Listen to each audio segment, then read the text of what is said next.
गंगा किनारे बसा एक छोटा सा गांव, जहां मिट्टी की सौंधी खुशबू और सादगी भरा जीवन था। इसी गांव में रहता था रामलाल, एक गरीब किसान जिसकी पहचान उसकी मेहनत और ईमानदारी थी। रामलाल की पहली पत्नी थी सुगना सांवली सलोनी, सरल स्वभाव की, जो उसकी हर तकलीफ में साथ देती। लेकिन उनकी शादी के 10 साल बाद भी उन्हें कोई संतान नहीं हुई। ये बात सुगना को अंदर ही अंदर तोड़ रही थी। गांव के बड़े बुजुर्गों और रिश्तेदारों के दबाव में आकर भारी मन से रामलाल ने दूसरी शादी कर ली। उसकी दूसरी पत्नी थी चमेली, एक जवान, चंचल और सुंदर लड़की। सुगना ने अपनी तकलीफ को छुपाकर चमेली को अपनाने की कोशिश की, लेकिन चमेली के मन में सुगना के लिए दया नहीं थी। वह खुद को घर की असली मालकिन समझने लगी और रामलाल का सारा ध्यान अपनी ओर मोड़ने लगी। समय बीता और चमेली ने एक सुंदर पुत्र को जन्म दिया। पूरा गांव खुश था, लेकिन सुगना के चेहरे पर एक अजीब सा सूनापन था। वह अपने भाग्य को कोसती, लेकिन कभी किसी के सामने अपनी पीड़ा व्यक्त नहीं करती। रामलाल भी अब ज्यादातर चमेली के पास ही रहता, बेटे के मोह में बंधा। सुगना को लगने लगा जैसे उसका कोई अस्तित्व ही नहीं बचा। वह घर के सारे काम करती, फिर भी उसके हिस्से में सिर्फ उपेक्षा आती। फिर एक दिन गांव में सूखा पड़ गया। फसलें सूख गईं और लोगों के घरों में अनाज खत्म होने लगा। रामलाल का भी बुरा हाल था।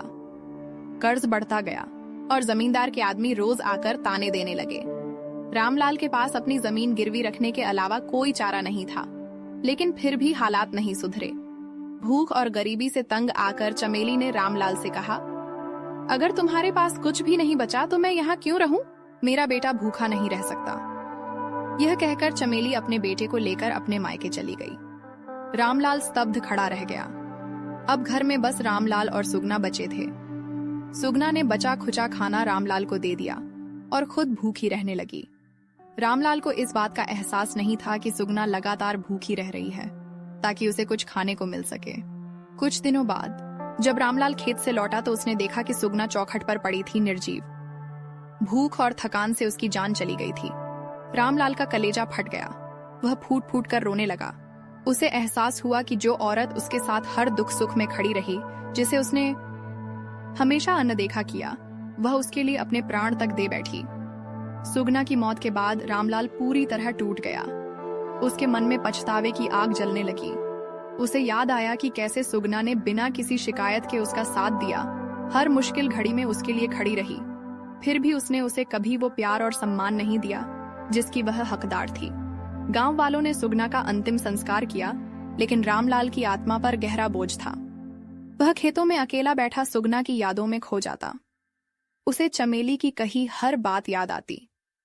मेरा बेटा भूखा नहीं रह सकता। यही तो सुगना ने भी चाहा था कि उसका पति भूखा न रहे, इसलिए खुद को मिटा दिया। रामलाल को अब यह एहसास हो चुका था कि सच्चा प्रेम सिर्फ सुंदरता, संतान या साथ रहने में नहीं, बल्कि निस्वार्थ बलिदान में होता है। लेकिन यह समझ बहुत देर से आई थी।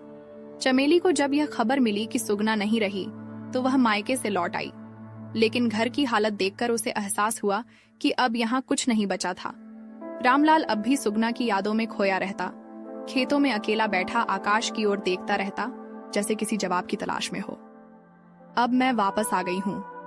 हमें अपने बेटे के लिए नए सिरे से शुरुआत करनी होगी। रामलाल ने उसकी ओर देखा, लेकिन उसकी आंखों में अब कोई उम्मीद नहीं थी। उसने बस इतना कहा, जिसकी जरूरत थी वह चली गई, अब कुछ भी बदलने से क्या होगा।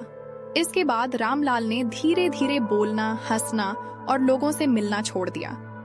वह बस अपने खेतों में अकेला बैठा, मिट्टी को सहलाता, जैसे सुगना की यादों को महसूस कर रहा हो। गांव वाले कहते हैं कि उसने उसी चौखट पर दम तोड़ा जहां सुगना की जान गई थी। शायद यह उसका पश्चाताप था, या शायद वह सुगना के बिना जी ही नहीं पाया। लेकिन उस मिट्टी में आज भी एक कहानी दबी हुई है, एक ऐसे प्यार की जो सच्चा था, लेकिन जिसे समझने में बहुत देर हो गई। रामलाल के निधन के बाद गांव में कई दिनों तक सन्नाटा पसरा रहा। लोग फसल, बारिश और जमींदार की बातों से ज्यादा अब रामलाल और सुगना की कहानी पर चर्चा कर रहे थे। गांव की बूढ़ी औरतें अपनी बहुओं को समझाती, सच्चा प्यार वही होता है जो हर हाल में निभाया जाए, वरना सुगना की तरह कोई बिना कहे बलिदान दे देगा और किसी को पता भी नहीं चलेगा कि वह कितनी तकलीफ में थी। राम, लाल का बेटा, जिसे चमेली लेकर आई थी, अब बड़ा हो रहा था। वह अक्सर अपनी माँ से पूछता, बाबा ऐसे क्यों थे? वो हमेशा चुप क्यों रहते थे? चमेली के पास कोई जवाब नहीं था। उसे अब भी याद था कि उसने कैसे अपने स्वार्थ में रामलाल को छोड़ दिया था, कैसे उसने उसकी तकलीफ को कभी नहीं समझा। साल बीतते गए, गांव बदला, लोग बदले, लेकिन रामलाल और सुगना की कहानी लोगों की यादों में बसी रही। कुछ गांव वालों ने उनकी याद में घर के बाहर एक छोटा सा तुलसी चौरा बना दिया, जहां हर सुबह कोई न कोई दीपक जलाता। चमेली, जो कभी रामलाल के साथ रहकर भी उससे दूर थी, अब उसी घर में अकेली थी। उसका बेटा बड़ा होकर शहर चला गया, अच्छी नौकरी करने लगा, लेकिन कभी कभी गांव लौटकर अपनी मिट्टी को महसूस करता। एक दिन जब चमेली बहुत बूढ़ी हो चुकी थी, उसने अपने बेटे से कहा, अगर कभी मेरी याद आए तो इस मिट्टी को छू लेना। यही वो जगह है जहां मैंने सबसे बड़ी भूल की थी और जहां सबसे सच्चा प्यार दफन है। कुछ साल बाद जब चमेली की भी मृत्यु हुई, तो गांव वालों ने उसे भी उसी चौखट के पास दफना दिया जहां सुगना और रामलाल की आत्मा बसी थी। अब तीनों की कहानी सिर्फ शब्दों में नहीं, बल्कि गांव की मिट्टी में भी रच बस चुकी थी। समय बीतता गया, लेकिन गांव की हवाओं में अब भी रामलाल, सुगना और चमेली की कहानी गूंजती थी। लोग जब भी उस पुराने घर के पास से गुजरते तो ठिठक जाते। तुलसी चौरे के पास एक दिया रोज जलता था, जिसे कौन जलाता है यह किसी को नहीं पता था। शायद यह उस प्रेम का प्रतीक था जो वक्त के साथ मिटा नहीं, बल्कि और गहरा होता गया। रामलाल का बेटा, जिसे अब लोग शहर का बाबू कहकर पुकारते थे, एक दिन गांव लौटा। उसने अपने पुराने घर को देखा। दीवारें टूटी फूटी थीं, आंगन में घास उग आई थी, लेकिन तुलसी चौरा अब भी वहीं था, जैसे किसी की प्रतीक्षा कर रहा हो। उसने घर के अंदर कदम रखा, धूल भरी दीवारों को छुआ और आंसू बहने लगे। उसे एहसास हुआ कि उसने कभी अपने पिता के दुख को समझने की कोशिश ही नहीं की। उसे अपनी माँ चमेली की बातें याद आईं। इस मिट्टी को छू लेना, यही वो जगह है जहां सबसे सच्चा प्यार दफन है। उस रात गांव में कुछ बदला बदला सा महसूस हुआ। लोगों ने देखा कि वर्षों से वीरान पड़ा वह घर फिर से रोशन हो गया है। रामलाल का बेटा वहीं रहने का फैसला कर चुका था। उसने तय किया कि वह अपने पिता और माँ की यादों को मिटने नहीं देगा। धीरे धीरे उसने उस पुराने घर को ठीक करवाया, खेतों में फिर से फसल उगाई और गांव के लोगों के साथ मिलकर काम करने लगा। उसने अपने माता पिता की अधूरी विरासत को संवारने की ठानी। गांव के बड़े बुजुर्ग अब बच्चों को यह कहानी सुनाते कि कैसे एक गरीब किसान, उसकी 2 पत्नियां और उनका त्याग, प्रेम और पश्चाताप की कहानी मिट्टी में दफन हो गई थी, लेकिन वह प्रेम आज भी उसी गांव की हवाओं में बह रहा था। अब वह घर सिर्फ एक मकान नहीं था, बल्कि एक सीख थी। कभी भी अपने सच्चे अपनों को नजरअंदाज मत करो, क्योंकि जब वे चले जाते हैं तो उनके लौटने की कोई राह नहीं होती। गांव के लोगों ने देखा कि जिस घर में कभी दर्द और पश्चाताप की छाया थी, वहां अब एक नई रोशनी थी। रामलाल का बेटा अब अपने पिता की तरह खेतों में मेहनत करता, गांव के लोगों की मदद करता और अपने माता पिता की यादों को संजो कर रखता।